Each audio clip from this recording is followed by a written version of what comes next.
करीब करीब कहा यह जाता है कि लोग जख्मी हैं और जख्मियों पर अफवाज पाकिस्तान की जानिब से भी सख्त मौक़िफ़ लिया जा रहा है। अफवाज पाकिस्तान की जानिब से की भी जो दहशतगर्द जमातें हैं उनको रियायत नहीं मिलेगी।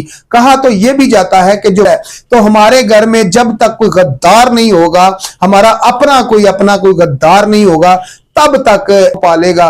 क्या ये दहशतगर्द ये नहीं सोचते कि जो जाने वाला है, जो मरने वाला है वो तो मर गया, लेकिन उसके पीछे और हमें फख्र है अपनी अफवाज पाकिस्तान पे, अपने सिपा सलार पे।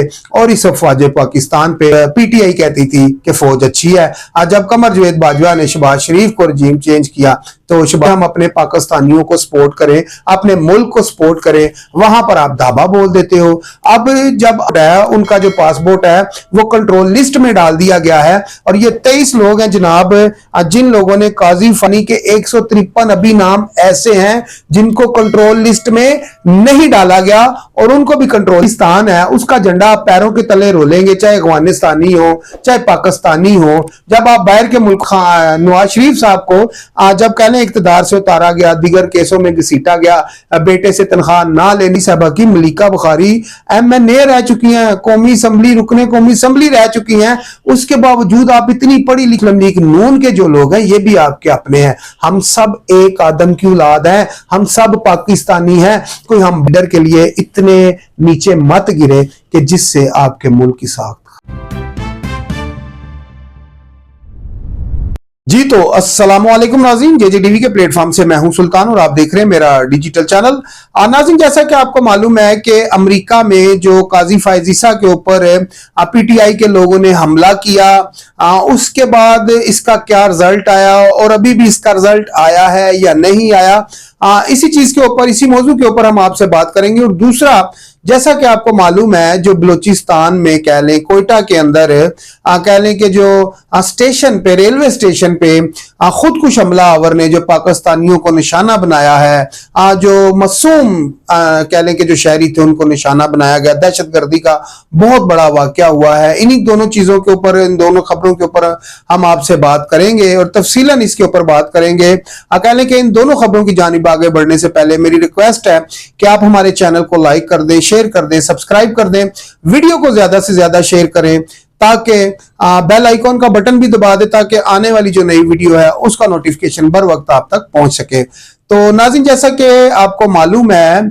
कोयटा के अंदर रेलवे स्टेशन पे जो खुदकुश हमलावर ने अपने आप को उड़ाया, बम से उड़ाया, उसके कह लें कि जद में, उस बम धमाके की जद में आने वाले तकरीबन 23 लोग जो हैं मौका के ऊपर जहां बहक हुए और 45 के करीब करीब कहा यह जाता है कि लोग जख्मी हैं। और जख्मियों की अगर बात की जाए नाज़रीन, तो जो जख्मी हैं उसमें से काफी सारे लोग जो हैं मजीद जान बहक हो चुके हैं। और इस वक्त की अगर मैं आपको ताजी खबर दूं तो 30 से 32 लोग जो हैं इस वक्त जान बहक हो चुके हैं। जो कह लें कि जो 23 लोग थे वो मौका के ऊपर जान बहक हुए थे और कह लें कि उसके बाद जो 7 से 8 लोग हैं जो जख्मी थे, 45 लोग, उसमें से जख्मियों से अब कह लें कि 7 से 8 लोगों के जान बहक होने की खबर मिल रही है। और जो जख्मी हैं उनकी तादाद जो है वो 45 थी और जो शहीद थे वो 23 थे। अब जो शहीद है नाज़रीन वो 30 से जायद होते जा रहे हैं, क्योंकि जो जख्मी थे उसमें कुछ लोग ऐसे जख्मी थे जिनको कह लें कि बचाना भी मुश्किल था और वो इतने ज्यादा जख्मी थे कि जिनका कह लें कि जख्मों की ताब ना लाते हुए काफी सारे लोग जो है अब वो जान बहक हो चुके हैं। और इसमें कह लें कि जो जिस दहशतगर्द तंजीम ने इसका जिम्मेवारी कबूल की है, ये कोई PAL है, कोई जमात है जिसने इस हमले की जिम्मेवारी ली है। और कह लें कि अब अफवाज पाकिस्तान की जानिब से भी सख्त मौक़िफ़ लिया जा रहा है। अफवाज पाकिस्तान की जानिब से भी अब यह कहा जाता है कि आने वाले दिनों में कह लें कि ये जितनी भी दहशतगर्द जमातें हैं जो पाकिस्तान की सलामियत पे या पाकिस्तानी जो शहरी हैं, मासूम शहरी हैं, उनके ऊपर जो ये दहशतगर्द हमला करते हैं, उनके बारे में अब ये कहा जा रहा है कि जितनी भी दहशतगर्द जमातें हैं इनके साथ अब आईनी हाथों से निपटा जाएगा और इनको किसी तरह की भी जो दहशतगर्द जमातें हैं उनको रियायत नहीं मिलेगी। कहा तो यह भी जाता है कि जो बलूचिस्तान में कुछ ऐसे लोग हैं जो एंटी स्टैब्लिशमेंट हैं या जो पाकिस्तान को बढ़ता फलता फूलता नहीं देखना चाहते, उनके ऊपर भी अब ये सख्ती की जाएगी। नाज़रीन, यहां पर मैं बता दूं आपको कि कोई भी शख्स किसी भी शहर से ऐसे ही नहीं उठ के आ जाता कि वो आते सारी किसी भी शहर के ऊपर आके या शहरियों के ऊपर आके दावा बोलेगा, लोगों को कत्ल करेगा, मार देगा, दहशतगर्दी फैला देगा। ऐसा नहीं होता नाज़रीन। जब तक हमारे बीच के लोग उनके साथ दहशतगर्दों के साथ मुलव्वस ना हो तब तक हमारे घर में कोई भी हमला नहीं कर सकता। उसकी वजह यह है कि ये जो पाकिस्तान है, ये जो देश है, ये मेरा है, आपका है, ये हमारा घर है। तो हमारे घर में जब तक कोई गद्दार नहीं होगा, हमारा अपना कोई गद्दार नहीं होगा, तब तक इस सोनी धरती के ऊपर, इस खूबसूरत धरती के ऊपर, इस पाक धरती के ऊपर जो दुश्मन है वो मैली आंख से नहीं देख सकता। दुश्मन भी मैली आंख से उस वक्त देखता है जब अपने ही घर में कह लें कि अपने ही तालाब में जब कोई गंदी मछली होती है, तो उसकी वजह से ये लोग हमारे मुल्क में आते हैं और दहशतगर्दी करते हैं और पैसा कमाते हैं और चले जाते हैं। मुझे उन लोगों की समझ नहीं आती जो अपने पेट के ऊपर या अपने जिस्म के ऊपर जब खुद कुछ हमला या खुद कुछ जैकेट पहनते हैं या अपने ऊपर बम बांधते हैं तो उनका कैसे दिल करता है कि वो अपने आप को भी उड़ा देते हैं और साथ में दूसरे मासूम लोगों की भी जानें ले लेते हैं। नाज़रीन, बहुत सारे ऐसे वाकयात हो चुके हैं हम मुल्क पाकिस्तान में, दीगर शहरों में, दीगर कंट्रियों में कि जिन लोगों के लवाकिन जब इस दुनिया में नहीं रहते, आज ये जो 23 से 31 लोग जान बहक हो चुके हैं। कह लें कि ये जो रेलवे स्टेशन पे धमाका हुआ है इसमें किसी का बाप चला गया होगा, किसी का बेटा चला गया होगा, किसी की मां चली गई होगी, किसी की बेटी चली गई होगी। तो उनका सोचें, जो उनके पीछे बच्चे होंगे, अब उनको कौन उनकी कफालत करेगा, कौन उनको पालेगा? क्या ये दहशतगर्द ये नहीं सोचते कि जो जाने वाला है, जो मरने वाला है, वो तो मर गया, लेकिन उसके पीछे कितनी जानों की जिम्मेवारी उस शख्स के ऊपर थी। हम देखते हैं नाज़रीन, जो कराची में आए रोज वाकयात होते हैं, एक मोबाइल के लिए, चंद पैसों के लिए लोग जो हैं लोगों की जानें ले लेते हैं। तो उनको ये नहीं पता कि 10, 20, 30 हजार का ये मोबाइल या मोटरसाइकिल छीन के आप लोग बेच देते हो, बेचने के बाद छीन भी लेते हो और फिर लोगों को मार भी देते हो। जिनको मारते हो उनके ऊपर कितने खानदान, कितनी फैमिलियों का उनके ऊपर जिम्मेवारी होगी। तो मुझे जो भी ये दहशतगर्द ये मेरी वीडियो देख रहा है, जो भी कह लें डाकू है, जो भी स्ट्रीट क्राइम में मुलव्वस है, जो भी मोबाइल छीनना चाहता है, डकैती करना चाहता है, तो खुदारा इस वीडियो को ज्यादा से ज्यादा शेयर करें, जितने भी लोग ये वीडियो देख रहे हैं, ताकि उन दहशतगर्दों तक ये वीडियो पहुंच सके, ताकि उनको पता चल सके कि उनकी दहशतगर्दी की वजह से खाली ये लोग नहीं मरते, उनके पीछे भी खानदानों के खानदान मर जाते हैं। मुझे नहीं मालूम कि आप लोगों की क्या मजबूरी है, क्या आप लोग मजबूरी के तहत ये काम करते हैं, पैसे के लिए ये काम करते हैं। कुछ लोग तो ये कहते हैं जी हम जिहाद कर रहे हैं। और भाई, किस चीज का जिहाद कर रहे हो? जिहाद आपने करना है दीन के लिए करें, इस्लाम के लिए करें, मुनादी करें, तबलीग करें, जिहाद करें। आप दीन की जो तालीम है उसको फैलाएं।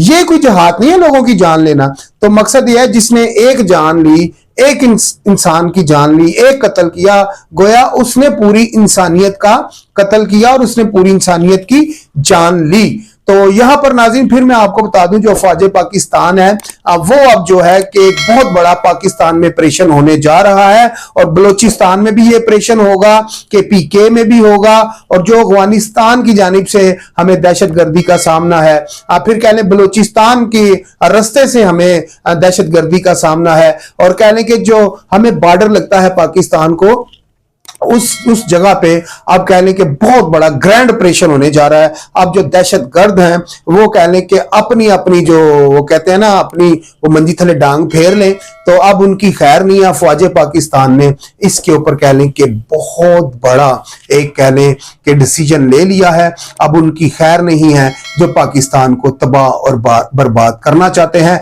पाकिस्तान भी यही रहेगा। मैं उन लोगों के साथ इजहार यकजहती करता हूं इस धमाके में। जिनकी माँ, जिनकी बहन, जिनकी बेटी, जिनका बाप, जिनका बुजुर्ग कोई भी फौत हुआ है, हम उनके साथ उनके दुख में उतने ही शरीक हैं जितना उनको दुख है। और नाजरीन, यहाँ पर निहायत ही अफसोस के साथ ये बातें हमें करनी पड़ती हैं कि जो दहशतगर्द हैं अब उनका कह लें कि जिस तरह हमारी पाक फौज है और उनको अब कह लें कि उनके इबरतनाक अंजाम तक उनको पहुंचाएगी। और हमें फख्र है अपनी अफवाज पाकिस्तान पे, अपने सिपा सलार पे, और इस अफवाज पाकिस्तान पे हमेशा उसने कह लें कि मुल्क के लिए, इस अवाम के लिए अपनी जान दी है। लेकिन चंद लोग ऐसे हैं कि अपने मफाद के लिए, अपनी सियासत के लिए इस फौज को कह लें कि अपनी सियासत की नजर कर देती है, अपनी सियासत की भेड़ इसको चढ़ा देती है। वो कहते हैं जी फौज अच्छी नहीं है। जब फौज आपको वजीर आजम बनाएगी फिर आप कहेंगे फौज अच्छी है। हाँ जी, जब दूसरे को फौज वजीर आजम बनाएगी तो फिर आप कहेंगे फौज बहुत बुरी है। तो लिहाजा मैं आपको बता दूं, फौज किसी भी जगह पर बुरी नहीं होती, फौज अच्छी ही होती है। सिर्फ आपका नजरिया होता है। आप कहते हैं कि हमारा लीडर वजीर आजम बने तो फिर फौज अच्छी है, अगर दूसरे का लीडर वजीर आजम बनेगा तो फिर फौज बुरी है। जब कमर जवाद बाजवा साहब कह लें कि जो आर्मी चीफ थे उस वक्त पीटीआई कहती थी कि फौज अच्छी है।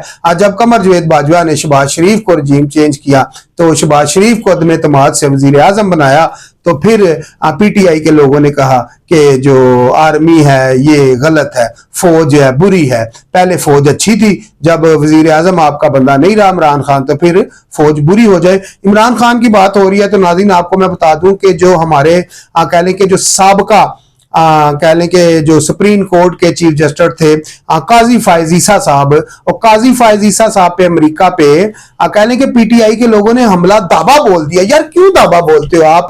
क्या काजी फायज ईसा साहब ने आपका क्या किया है? और जब अथर मिनुल्लाह साहब जो थे उमरता बंदयाल साहब जो थे, जब वो फैसला कर रहे थे तो कितने लोग हैं नून लीग के जिन लोगों ने उमरता बंदयाल के ऊपर हमला बोला हो, दावा बोला हो, बदतमीजी की हो? किसी ने नहीं ना की। तो उमरता बंदयाल साहब अपने सही किए हैं ना घर में, तो अपनी सही जगह पे बैठे हुए हैं। तो क्यों आपको कह लें कि जो काजी फायज ईसा साहब के फैसले हैं अब बुरे लगे हैं, तो बुरे लगे तो भाई आप कोर्ट में जाएं, कोर्ट में जाके उन फैसलों को रिट करें, उन फैसलों को चैलेंज करें कि जनाब ये जो फैसले हैं काजी फायज ईसा ने सही नहीं किए। तो जब आप कहते हैं कि पीटीआई पढ़ी लिखी एक जमात है, पढ़े लिखे लोग हैं, ये जो पटवारी हैं नून लीग में हैं ये सारे अनपढ़ जैल हैं, तो मेरा ख्याल है जो पटवारी हैं वो पढ़ी लिखी हरकतें कर रहे हैं, पढ़े लिखे लोगों वाले काम कर रहे हैं। उनको कोई फैसला अगर जज का पसंद या नहीं आता अदालतों का, तो वो क्या करते हैं, वो दूसरी अदालत में चैलेंज कर देते हैं। आप भी चैलेंज करें। तो पढ़े लिखों वाले काम तो मुझे लगता है कि ये पीटीआई के लोग नहीं कर रहे, ये तो नून लीग के लोग पढ़े लिखों वाले काम कर रहे हैं। तो जिनको आप कहते हैं अनपढ़ जैल हैं तो वो अच्छे काम कर रहे हैं, और जो आप पढ़े लिखे बड़े बनते हैं आप पीटीआई के लोग जो हैं तो वो कह लें कि जहलों वाले काम कर रहे हैं।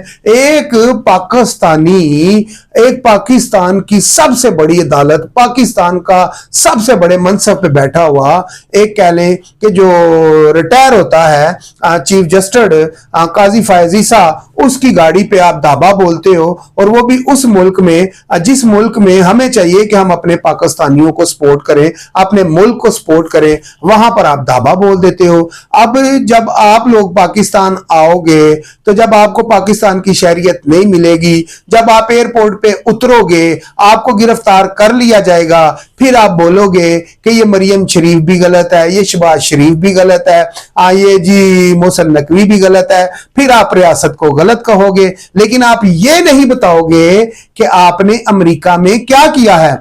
अभी मैं बात करता हूं पढ़े लिखे लोगों की, अगर मैं बात करूं तो यहां पर इन 23 लोग थे जिनका कह लें कि जो पासपोर्ट है, उनका जो पासपोर्ट है वो कंट्रोल लिस्ट में डाल दिया गया है। और ये 23 लोग हैं जनाब जिन लोगों ने काजी फायज ईसा की गाड़ी के ऊपर हमला किया, और 23 लोग हैं जिनका पासपोर्ट कंट्रोल लिस्ट में डाल दिया गया है। और इसमें चंद नाम ऐसे भी हैं 153 यानी कि 153 अभी नाम ऐसे हैं जिनको कंट्रोल लिस्ट में नहीं डाला गया और उनको भी कंट्रोल लिस्ट में डाला जाएगा। अभी एक साहब है, मेरी उनसे बात हो रही थी तो वो मुझे ये कह रहे थे कि भाई उनके लिए तो फायदा है, उनको कंट्रोल लिस्ट में डाल दिया है। जहां पर उनको 1 लाख मिलता था अमेरिका से, अब 3 लाख मिलेगा। वो लोग तो फायदे में सियासी पनाह ले लेंगे, उनको शहरियत मिल जाएगी। फिर उन्होंने मुझे एक एग्जाम्पल दी कि जिस तरह पाकिस्तान का झंडा फलां शहर में अगवानियों ने कह लें कि उसको उतारा और सफारत खाने के बाहर से उतारा, उसको पैरों के तले रोंदा, तो जब पाकिस्तान ने एक्शन लिया तो उनको वहां पे जिनके पास नेशनैलिटी नहीं थी उस मुल्क की, तो उस मुल्क ने वो जो अगवानी थे उनको भी नेशनैलिटी दे दी, जिनके पास नेशनैलिटी नहीं थी और उस मुल्क की उनको भी कह लें उस मुल्क ने तहफ़्फ़ुज़ दिया। तो क्या हमारे जो पाकिस्तान है उसका झंडा पैरों के तले रोलेंगे, चाहे अफगानिस्तानी हो चाहे पाकिस्तानी हो? जब आप बाहर के मुल्कों में जाके ऐसे काम करेंगे तो वो मुल्क जब आपको सपोर्ट करेंगे तो क्या इससे आपके मुल्क का नाम रोशन हुआ? इसी मुल्क के कह लें कि शिनाख्ती कार्ड के ऊपर बहुत सारे अफगानी हैं जो पाकिस्तान से बाहर गए हुए हैं और इसी पासपोर्ट के ऊपर आज वो काफी सारे मुल्कों में बैठे हुए हैं जो आज पाकिस्तान को बुरा भला कहते हैं। तो ये जो 23 लोग हैं और 153 लोग जो हैं कह लें कि जो जिन लोगों ने काजी फायज ईसा के ऊपर हमला किया, तो क्या वो पाकिस्तानी नहीं है? उनको पाकिस्तान की इज्जत का कोई फिक्र नहीं है? मेरी बात सुने, जब नवाज शरीफ साहब को कह लें कि इक्तदार से 2017 में उतारा गया 2014 में जब इमरान खान साहब जो हैं वो धरना दे के इस्लामाबाद में बैठे हुए थे, वो कहते थे 4 हल्के खलवा दो, और 4 हल्के खलवाने के बाद वो फिर भी बाज नहीं आए, तो 4 हल्कों का कह लें कि री इलेक्शन भी हो गया। उसमें एक हल्का जनाब मैं आपको बता दूं कि इस वक्त के जो मौजूदा अयाज सादक हैं, स्पीकर हैं कौमी असम्बली के, एक हल्का उनका भी था। 2015 में मैं उनकी भी इलेक्शन कैंपेन जो थी उसकी कवरेज के लिए लाहौर गया था, समनाबाद और दीगर। उनके जो मद्दे मुकाबल थे वो अलीम खान साहब थे। इस वक्त अलीम खान साहब जो हैं इसी हुकूमत का हिस्सा है 2024 की। तो यहां पर मैं आपको बता दूं कि जब इमरान खान नवाज शरीफ साहब को जब कहने इक्तदार से उतारा गया, दीगर केसों में घसीटा गया, बेटे से तनख्वाह ना लेने के जुर्म में उनको ना अहल किया गया, फिर पैमाना आया, फिर फलां केस आया, फिर डमका केस आया। वो शहजाद अकबर साहब थे, वो जी आज 8 वॉल्यूम खुल जाएगा, 10 वॉल्यूम खुल जाएगा। क्या मुसल्लम लीग नून के जो वोटर थे, सपोर्टर थे, उनने सब्र नहीं किया? सब्र किया ना।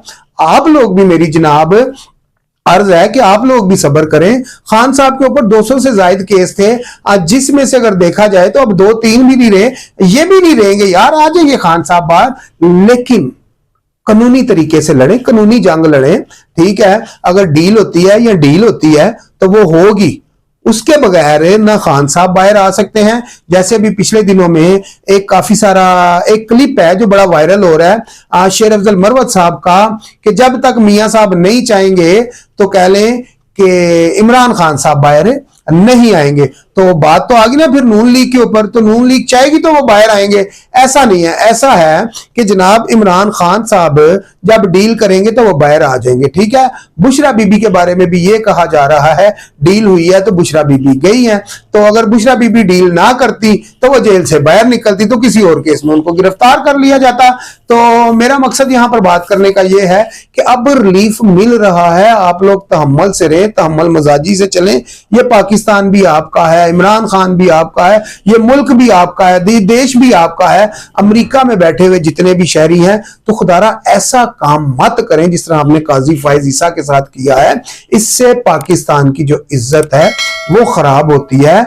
और मैं आपको बता दूं कि कल को, अब ये मैं बात करता हूं मलिका बुखारी साहबा की। मलिका बुखारी MNA रह चुकी हैं, कौमी असम्बली, रुकने कौमी असम्बली रह चुकी हैं, उसके बावजूद आप इतनी पढ़ी लिखी खातून हैं। और मुझे मेरे जहां तक नॉलेज में है कि मेरा ख्याल है जो मलिका बुखारी हैं वो एडवोकेट भी हैं, कानूनदान भी हैं, वो कानून को भी समझती हैं। मैंने उनकी भी कवरेज की हुई है मेरे, आप इसी चैनल पे JJTV न्यूज नेटवर्क पे नीचे जाके देख सकते हैं कि मलिका बुखारी के भी मैंने काफी सारी कवरेज की हुई है, उनके भी मैंने काफी सारे व्लॉग कवर किए हुए हैं और उनके भी काफी सारे मौकफ जो हैं इसमें इसी चैनल में आपको मिल जाएंगे। और यहां पर नाज़िम मैं आपको बता दूं कि ये बात है मलिका बुखारी के जब 2022 में कह लें कि जो वजीर आला थे हमजा शहबाज शरीफ साहब पंजाब के, और उनका केस लगा हुआ था सुप्रीम कोर्ट में 2022 में। तब भी मैंने मलिका बुखारी साहबा का जो मौक़िफ़ है वो कवर किए, इसी चैनल पे आपको नजर आ जाएंगे। फिर जब फॉरेन फंडिंग का केस चला इलेक्शन कमीशन के बाहर, वहां पर भी मैंने मलिका बुखारी को काफी कवर किया। फिर पुरानी हाई कोर्ट में भी काफी इनके मैंने कवरेज की हुई है। तो मकसद यह है कि मलिका बुखारी का मैं इसलिए बार बार नाम ले रहा हूं, मैं उनको बजाते खुद भी जानता हूं, मेरे पास उनका कॉन्टैक्ट नंबर भी है, मोबाइल नंबर भी है।